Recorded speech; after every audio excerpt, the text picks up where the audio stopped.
அட ஆடியா?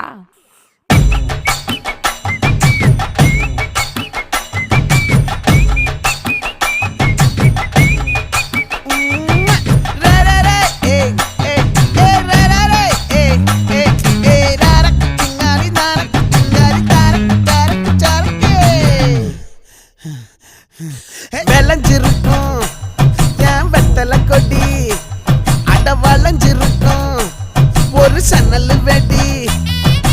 தோட்டா ஒரு கண்ணால தொலைஞ்ச ஒரு பொண்ணால வாக்கா இந்த வம்பால வல விரிச்சிட வந்தாளே. பார்த்து வளைச்ச தேக்கு ஓம் பட்ட உடம்பு சோக்கு, என்ன குத்தும் குறும்பு மூக்கு, கொஞ்சம் ஓய்வை கொடுத்து தாக்கு. என்னடி சித்திரமே இங்க நீ பத்திரமே, சொல்லுடி கட்டளை எத்தனை நான் செய்வேன்.